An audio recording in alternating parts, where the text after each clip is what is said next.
नमस्कार, आप देख रहे हैं न्यूज इंडिया। आपके साथ मैं हूं चारुल शर्मा। ये रुक करते हैं उत्तराखंड की खबरों का। सबसे पहले बात बड़ी खबर की करते हैं। सीएम पुष्कर सिंह धामी ने काशीपुर धामपुर के बीच 58 किलोमीटर के रेल लाइन के सर्वे को मंजूरी मिलने पर खुशी जताई है।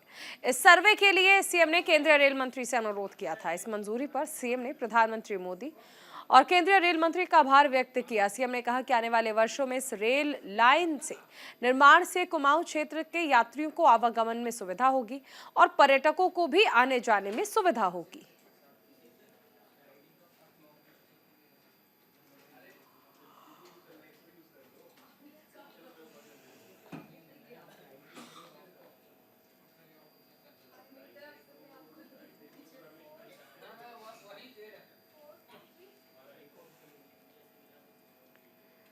उत्तराखंड में 5 लोकसभा सीटें हैं। बीजेपी लगातार 2 बार से 5 सीटें जीतती आ रही है।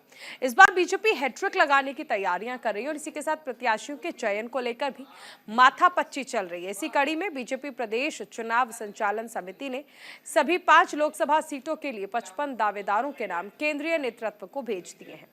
बीजेपी प्रदेश अध्यक्ष महेंद्र भट्ट ने बताया कि सीएम पुष्कर सिंह धामी, प्रदेश प्रभारी दुष्यंत गौतम और चुनाव संचालन समिति के सदस्यों के बीच लोकसभा चुनाव प्रत्याशियों के नाम पर विस्तार से चर्चा हुई है। इस दौरान सभी लोकसभा सीटों पर संभावित उम्मीदवारों को लेकर भेजे गए पार्टी पर्यवेक्षकों की रिपोर्ट पेश की गई।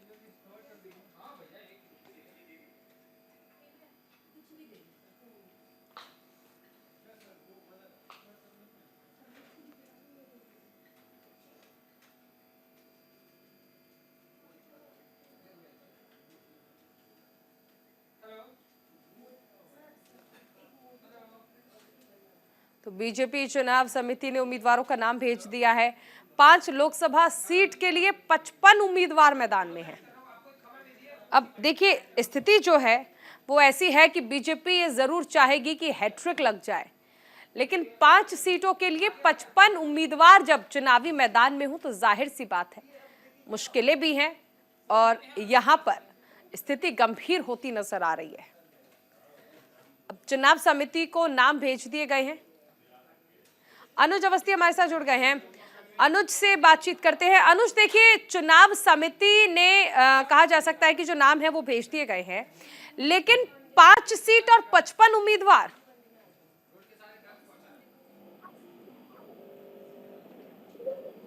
जी बिल्कुल, तरीके से बीजेपी चुनाव समिति की कल बैठक भी हुई, जिसमें लगभग पूर्व मुख्यमंत्री त्रिवेंद्र सिंह रावत, बीजेपी प्रदेश अध्यक्ष महेंद्र भट्ट, मुख्यमंत्री पुष्कर सिंह धामी समेत तमाम लोग मौजूद रहे, जिसमें प्रदेश प्रभारी दुष्यंत गौतम भी मौजूद रहे। तो 5 लोकसभा सीटें हैं, लेकिन आश्चर्य की बात यह है कि करीब 55 नाम बीजेपी ने 5 लोकसभा सीटों के लिए भेजे हुए हैं, जिनमें से 5 उम्मीदवारों का नाम घोषित होना है, क्योंकि उत्तराखंड की 5 लोकसभा सीटें हरिद्वार, टिहरी, पौड़ी, नैनीताल और अल्मोड़ा। सबसे ज्यादा हॉट सीट अगर बात करें हरिद्वार और नैनीताल, ये दोनों सीट हॉट सीट की है। इस बार बीजेपी का जो मंथन कल देर रात निकला है, उसमें ये साफ तौर पर दिखा है कि जो पुराने उम्मीदवार थे, जो पुराने सांसद थे, उन पे बीजेपी अब दांव नहीं खेल रही है। जो नए उम्मीदवार हैं, जो युवा हैं, उन पे बीजेपी अब दांव खेलने की कवायद जारी कर रही है। तो इसी वजह से 55 उम्मीदवारों के नाम केंद्रीय नेतृत्व भेजे गए। अब केंद्रीय नेतृत्व ये तय करेगा कि किसको टिकट देना है, किसको जिम्मेदारी देनी है। अनुज, लेकिन देखिए, ये सबसे ज्यादा जरूरी इसलिए हो जाता है कि ये तीसरा कार्यकाल है और ऐसे में रिस्क लेना पार्टी भी नहीं चाहेगी। अब तजुर्बा या फिर युवा, दोनों में से किसे तरजीह दी जा सकती है?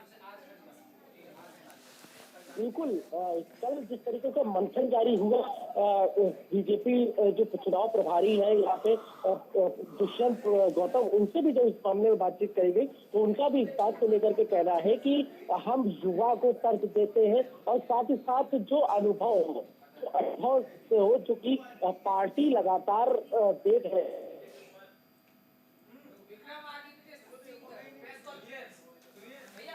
अनुज, एक चीज और समझना चाहेंगे कि अगर हम इन 5 सीटों में, आपने जिक्र किया हरिद्वार और नैनीताल जो है वो हॉट सीट रहने वाले हैं, लेकिन अन्य सीटों पर अगर हम बात कर ले तो उत्तराखंड को लेकर आपको याद होगा कि एक यूसीसी फैक्टर जो है उसे लागू करना सरकार के पक्ष में जा सकता है, लेकिन इसके बावजूद कई सारे ऐसे मुद्दे जिसको लेकर कांग्रेस ने घेराव किया था। क्या लगता है इन्हें पार पाने के लिए किस तरह की स्थिति बनाएगी?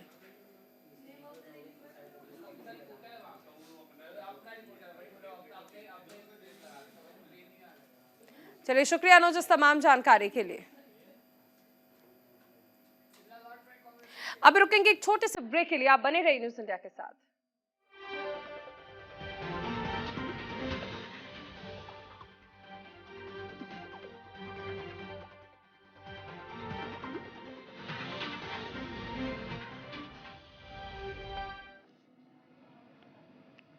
ब्रेक के बाद स्वागत है आपका। उत्तराखंड के मुख्यमंत्री पुष्कर सिंह धामी ने राष्ट्रीय राजमार्ग 119 पर 6 किलोमीटर लंबे 4 लेन कोटद्वार बाईपास के निर्माण के लिए पैसे की मंजूरी मिलने पर केंद्रीय मंत्री नितिन गडकरी का आभार व्यक्त किया। उन्होंने कहा कि इस बाईपास के निर्माण से यात्रियों के आने जाने में सुविधाएं होंगी।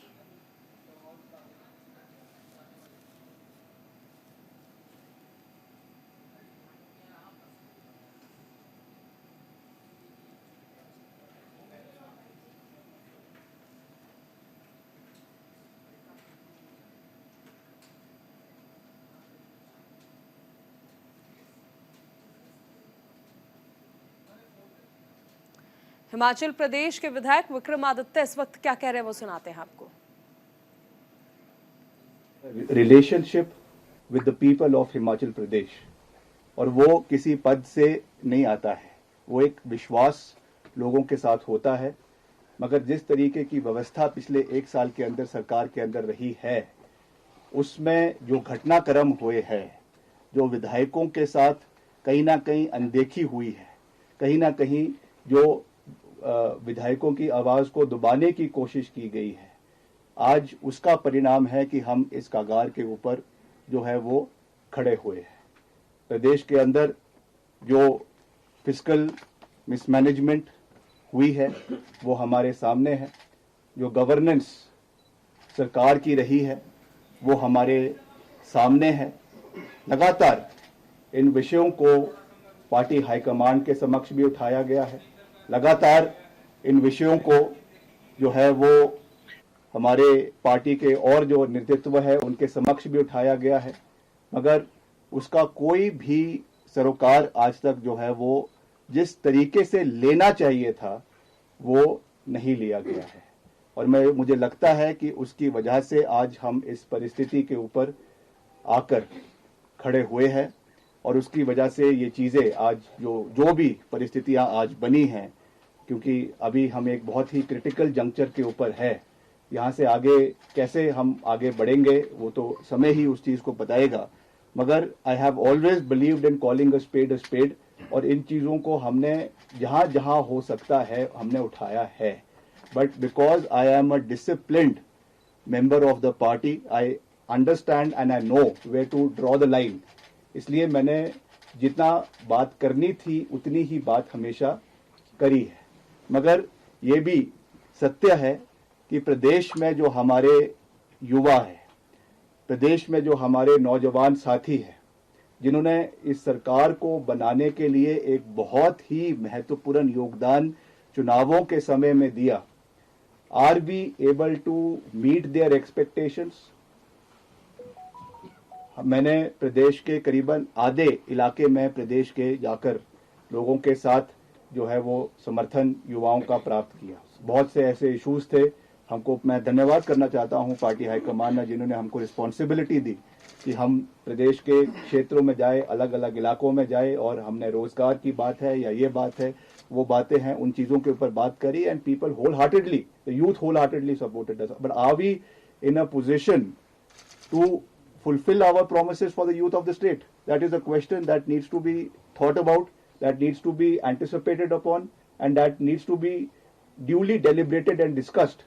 क्योंकि ultimately हम एक चुनी हुई सरकार है, और ये हमारा दायित्व बनता है कि हम जो बातें हमने करी है उनको हम पूरा भी करें, समय के ऊपर पूरा करें, और ड्यू डिलीवरेंस जो है वो होना चाहिए। जैसा कहा जाता है कि justice should not only be done, it should be seen to be delivered.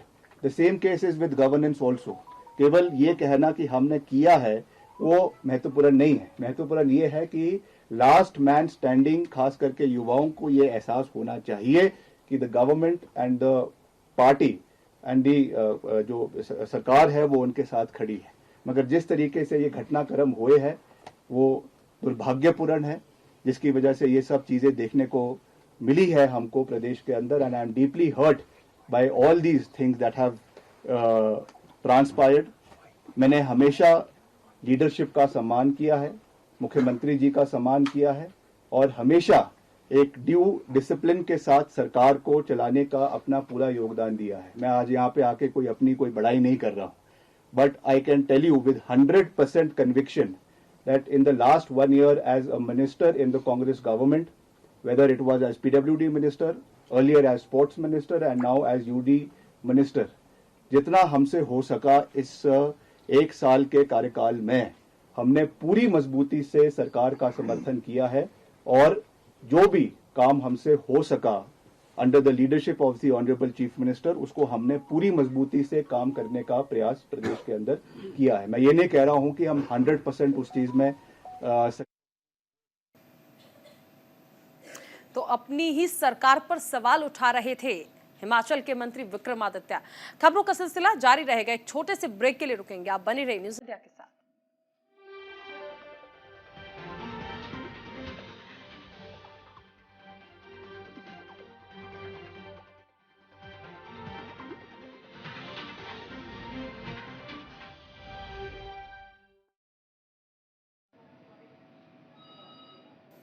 तो ब्रेक के बाद स्वागत है आपका। एक बार फिर से रुक करेंगे उत्तराखंड की खबरों का। लक्सर और आसपास के इलाकों में इन दिनों विद्युत ट्रांसफार्मर तेल चोर गिरोह किसानों, बिजली और पुलिस विभाग के लिए सरदर्द बना हुआ है। हैरान करने की बात यह है कि चोर बिजली सप्लाई के बावजूद ट्यूबवेल्स के ट्रांसफार्मर से तेल उड़ा रहे हैं। चोरों की हैरान करने वाली करतूत से परेशान किसानों ने बिजली घर पर धरना प्रदर्शन किया। न्यूज़ इंडिया के हमारे सहयोगी जसवीर सिंह की एक ग्राउंड जीरो से रिपोर्ट देखिए।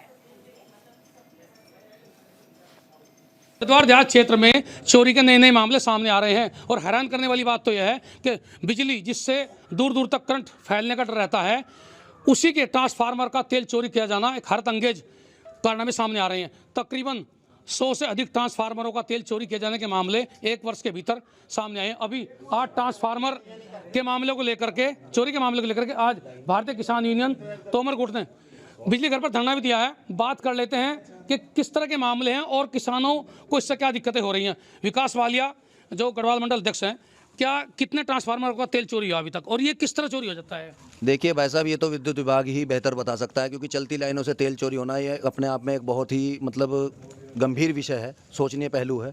इसके बारे में तो विद्युत विभाग ही ज़्यादा जानकारी दे सकता है। जहाँ तक हमारे संज्ञान में आया है, हमारे लोगों ने बताया है कि करीब आधा दर्जन से अधिक तो हाल फिलहाल में चोरी हुआ है। लगभग साल भर का अगर आंकड़ा देखें तो तकरीबन 100 के करीब ट्रांसफार्मरों से, चलती लाइनों से तेल चोरी होने की घटनाएं आ चुकी हैं सामने। एसडीओ बिजली हमारे साथ मौजूद है, अमित चंद जी से बात करेंगे। अमित चंद जी, आपने सुना भी होगा पूरा जिस तरह के मामले सामने आ रहे हैं, क्या है प्रकरण और विभाग क्यों इंस्पेक्शन ले रहा भाई? नहीं, इस पे इंस्पेक्शन लिया गया है और जो है थाने में भी कल के हिंदुस्तान में और आज के हिंदुस्तान में भी निकला है। 4थे या 5वें नंबर पे लिखा है, हिंदुस्तान ने भी जो है छापा है उस पर। तो ये घटना क्यों हो रही है? उसकी FIR की गई है। देखिए, घटना के लिए तो अब चौकीदार खेतों में तो जा नहीं सकता, विभाग भी नहीं रख सकता। तो क्या चोरों को डर नहीं लगता भाई? करंट बिजली मतलब चोरों पे कोई छूट है क्या? नहीं, छूट का तो कोई मतलब ही नहीं है, पर खेतों के अंदर जो ट्रांसफार्मर लगे हुए हैं, जंगल के अंदर है, अब रात को जो है ट्रांसफार्मर काटे जा रहे हैं और वो भी नीचे से जहाँ वेल्डिंग होता है बिल्कुल लास्ट में, उससे आरे से कटे हुए ट्रांसफार्मर वो जो भी है। भविष्य में ऐसी चोरी को रोकने के लिए क्या कोई नया योजना, कोई प्लान है? ऐसी योजना तो अभी तक विभाग में नहीं बनाई कि भाई कोई जो है फोर्स लगा दिया जाए रात को जो है कौन देखेगा, कैसे देखे।